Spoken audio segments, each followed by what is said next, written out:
Nama itu kalau disebutkan dalam doa, maka Allah seketika akan menjawab doanya, dan jika dia meminta, maka akan mengabulkan segala permintaan. Nah sekarang, untuk menunjukkan itu semua, maka ada satu kaidah. Kalau kaidah ini benar, dan inilah dari kalimat Bismillahirrahmanirrahim, akan muncul kemudian kalimat-kalimat lain sebagai tafsir dari kalimat ini, dan satu dengan yang lainnya akan saling menjelaskan. Indahnya nanti, keterangan di Al-Fatihah, dirinci di Al-Baqarah. Terusannya ada di Ali Imran. Sampai dengan ke An-Nas, indah luar biasa. Dari setiap kalimat, ada yang akan saling menjelaskan. Dan kunci dari semua ini, terletak pada kalimat Allah. Dan ini bahasan terakhir kita. Allah. Makanya saya akhirkan. Saya bacakan dulu kaidahnya ya. Kitabnya At-Ta'rifat karya Imam Al-Jurjani. Ya. Nanti saya bawakan lagi beberapa kitab yang lain. Ini kadang-kadang kitab itu saya hafalkan cuma kadang-kadang ada sebagian kawan-kawan yang mungkin belum mendapati referensinya. Jadi menilai bahwa ini nggak ada nih, pendapat ini nggak ada, dari mana gitu kan? Nah, maka beberapa taklim mungkin saya akan bawa kitab-kitab itu supaya bisa untuk sharing di situ. Kalau ada yang kurang tepat silahkan diluruskan, tidak ada masalah. Saya sih enak saja. Kalau benar salah ya kita katakan itu keliru ya. Kalau misalnya salah sebut nama ya saya salah sebut nama kemarin, harusnya ini, yang benar ini bukan ini, ya selesai. Dan tidak harus mempertahankan kesalahan. Ya. Dan juga jangan cari-cari kesalahan, capek nanti. Ya, capek. Guru itu kalau mengajar pasti ada salahnya, pasti salah. Tapi yang paling salah adalah murid yang mencari-cari kesalahan guru. Jelas ya? Bismillahirrahmanirrahim. Al-Ismul A'zam. Al-Ismul A'zam. Nama yang paling agung, tinggi. A'zam itu isim tafdil dari kata azuma. Azuma, a'zam. Azuma besar. Sigat mubalaghahnya azim, sangat besar. A'zam paling besar, paling agung. Jadi kalau ada yang agung, ini yang paling agung. Kalau ada yang bisa mengangkat, ini yang paling tinggi angkatannya. Kalau ada yang bisa memuliakan, ini yang paling bisa memuliakan pada tingkat yang paling dahsyat. Anda dimuliakan oleh ibu Anda, teman Anda, tetangga Anda, keluarga Anda, masyarakat Anda, maka ada yang lebih dahsyat dalam memuliakan Anda. Inilah dia nanti yang akan kita lihat. Jelas ya? Nah, mari kita lihat Al-Ismul A'zam. Huwal ismul jami' li jami'il asma'. Huwal ismul jami' li jami'il asma'. Al-Ismul A'zam ini adalah nama yang mencakup seluruh nama-nama kemuliaan. Nama-nama kebaikan. Jadi kalau ada semua nama baik, puncaknya nama ini. Puncaknya nama yang ini. Ya. Apa nama yang dimaksudkan? Yuk kita lihat. Qila, dikatakan nama Al-Ismul A'zam itu tidak ada yang lain. Wallah, yaitu Allah. Allah. Allah. Ini. Nama Allah itu disebut dengan nama Al-Ismul A'zam. Ini sepakat orang Arab langsung nyebut A'zam. Nama yang paling tinggi, nama yang paling agung, nama yang paling dahsyat. Al-Ismul Jami' li Jawami' Sifatil Mahmudah li Jami'il Asma'. Nama terbaik, teragung yang mencakup semua nama kebaikan yang pernah ada.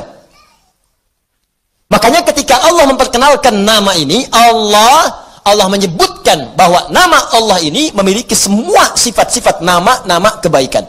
Baik namanya ataupun sifatnya. Itu kita temukan di Quran surah ke-7 Al-A'raf ayat 180. Quran surah ke-7 ayat 180. Di halaman 174, posisi paling kiri baris yang keempat sebelah atas. Walillahil asma'ul husna fad'uuhu biha. Walillahil asma'ul husna. Walillah hanya milik Allah. Walillah hanya milik Allah. Al-asma'ul husna, semua nama-nama yang baik-baik. Di semua nama-nama baik itu terkumpul semua punya Allah. Makanya ketika disebutkan nama Allah itu mencakup semua nama-nama yang baiknya.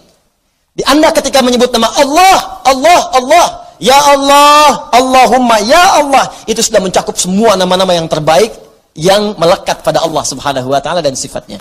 Makanya kalau Anda mau memanggil kepada Allah, kata Allah silakan sebut nama Allah secara singkat. Di mana ditemukannya? Boleh Quran surah ke-17 misalnya, ayat ke-110. Ya, Quran surah ke-17 ayat 110. Ya. Halaman 293. Posisi paling kanan di baris yang ke-6. Qulid'u Allah awid'u Rahman ayyamma tad'u falahul asma'ul husna. Qulid'u Allah, kalau Anda sedang punya masalah, sedang punya persoalan, sedang punya kebutuhan, qulid'u Allah, panggil Allah, sebut, minta. Qulid'u Allah, ya Allah, ya Allah, ya Allah, berdoa minta. Atau sebut Ar-Rahman, ya Allah ya Rahman, ya Allah ya Rahman. Atau kalau ingin spesifik, silahkan panggil nama-nama yang Allah miliki sesuai dengan kadar kebutuhan Anda. Semua namanya baik. Misal, Anda butuh rezeki, sebut namanya Ya Razzaq. Anda sedang belajar, besok mau ujian, belajar supaya dipercepat ilmu, sebut namanya Ya Alim. Anda sedang bekerja, ada yang usil, ada yang iseng, ada yang ingin mencelakai Anda, sebut namanya Ya Jabbar, Ya Malik. Sedang punya banyak masalah, sebut Ya Sabar, Sabar, Sabar. Tapi kalau Anda ingin menyebut satu nama yang dengan itu semua masalah Anda tuntas, sebut Allah. Ya Allah, hamba bermunajat kepadamu. Ya Allah, hamba memohon kepadamu. Kalau Anda benar menyebutnya, benar memohonnya, maka demi Allah ada hadis yang langsung disampaikan oleh Nabi sallallahu alaihi wasallam. Langsung disebut oleh Nabi. Jika Anda memanggil Allah dengan namanya yang paling tinggi ini dan benar cara memanggilnya, maka semua permintaan Anda sulit bagi Allah untuk menolaknya. Dikabulkan seketika. Saya bacakan kitabnya, ini halaman 31. Saya hafal ini. Ya, paling kiri di pertengahan. Kitabnya Al-Aqaidah Al-Islamiyah karya Syekh Said Sabiq. Ini kitabnya. Ya. Bismillah. Ismullahil A'zam. Ya, ada yang bisa bahasa Arab mau bacakan? Baik, saya bacakan langsung ya. Ismullahil A'zam. Ya. Wa kama anna lillahi hadhil asma falahu ismun a'zam idza du'iya bihi ajaba wa idza su'ila bihi a'ta. Allahu akbar. Dan sebagaimana Anda ketahui bahwa Allah Subhanahu wa taala memiliki nama-nama yang sangat mulia, ya. Ar-Rahman, Ar-Rahim, Al-Malik, Al-Quddus, ya, dan seterusnya. Di balik nama itu ada nama yang paling tinggi. Dan kalau nama paling agung, paling tinggi itu Anda sebut dalam berdoa, idza du'iya bihi ajaba, maka Allah akan langsung mengabulkan. Wa idza su'ila bihi a'fa, dan jika Anda memohon kepada Allah minta dengan nama itu, maka Allah akan memberikan apa yang Anda minta. Ya, mari kita lihat. Ja'a dzikruhu fima yali min ahadits. Kalau Anda tidak percaya, berikut ini saya tampilkan beberapa hadis-hadis, ya, yang mengabadikan kepada kita peristiwa-peristiwa dimaksud dari Nabi sallallahu alaihi wasallam. An Buraidah radhiyallahu taala anhu qala, hadis pertama dari Buraidah, ya semoga Allah meridai kepada beliau, qala sami'an nabiyyu sallallahu alaihi wasallam rajulan yad'u. Satu kali Nabi sallallahu alaihi wasallam pernah mendengar seorang lelaki sedang berdoa. Lelaki itu berdoa, kedengaran oleh Nabi. Ya, apa doanya? Mari kita lihat. Wa huwa yaqulu, dia berkata, Allahumma inni as'aluka bi anni ushhidu annaka antallah la ilaha illa antas samad alladhi lam yalid wa lam yulad wa lam yakul lahu kufuwan ahad Allahumma ighfirli. Saya baca ke kitab. Bi anni ushhidu annaka antallah la ilaha illa antal ahadus samad alladhi lam yalid wa lam yulad wa lam yakul lahu kufuwan ahad. Allahu akbar. Dia membaca pertama, usyhidu bi annaka antallah, ya Allah. Perhatikan nih. Saya bersaksi Engkau Allah. Engkau Allah. Engkau Tuhanku ya Allah. Engkau Tuhanku yang memerintahkan aku ya Allah untuk bermohon hanya kepadamu. Aku bersaksi Engkau satu-satunya Tuhan, tidak ada Tuhan yang lain. Aku bersaksi hanya memohon kepadamu, tidak ada syarikat untukmu. Allah disebutkan namanya. Maka apa yang terjadi? Perhatikan. Faqala walladhi nafsi biyadihi laqad sa'ala Allah bismihil a'zam alladhi idza du'iya bihi ajab wa idza su'ila bihi a'ta. Allahu akbar.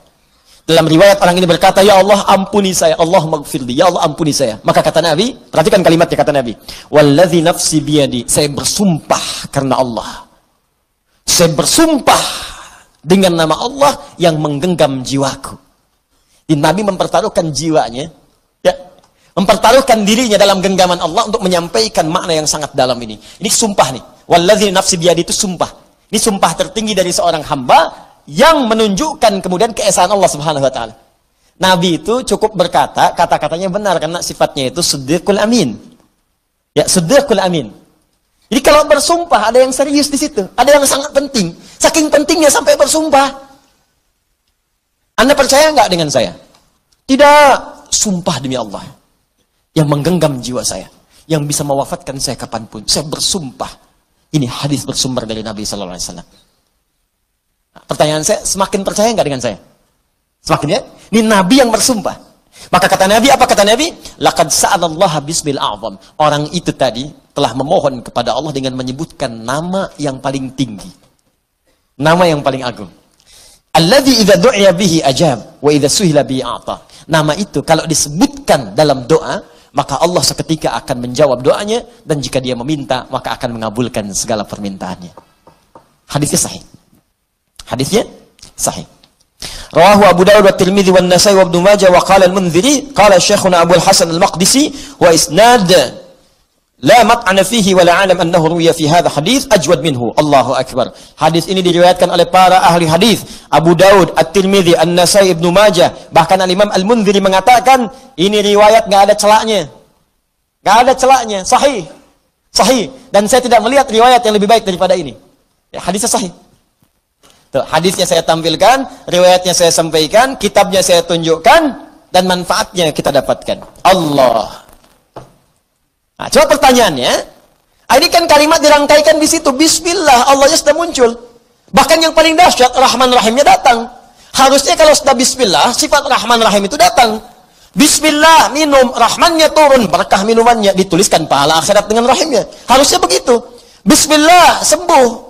Ada keberkahan dalam kesembuhan. Sembuh penyakitnya, dituliskan pahalanya. Istighfar di situ saat sakit ada pahala, segala ada pahala, sembuh. Ada keberkahan dalam sembuhnya. Kalau orang sakit kemudian sembuh, dan sembuhnya ada berkahnya, maka saat sembuh itu, semua hasil dari sakitnya akan mengantarkan dia pada ibadah. Dosa diampuni, begitu sembuh, ibadah dia meningkat. Jadi kalau Anda pernah sakit, Anda istighfar, Anda berdoa, terus sembuh. Nah saat sembuh itu, justru semakin jauh dari Allah. Itu artinya ada yang nggak berkah dalam doa itu. Ada yang nggak berkah dalam obat itu. Ada yang nggak berkah dari orang-orang yang datang menjenguk Anda itu. Ada yang nggak berkah.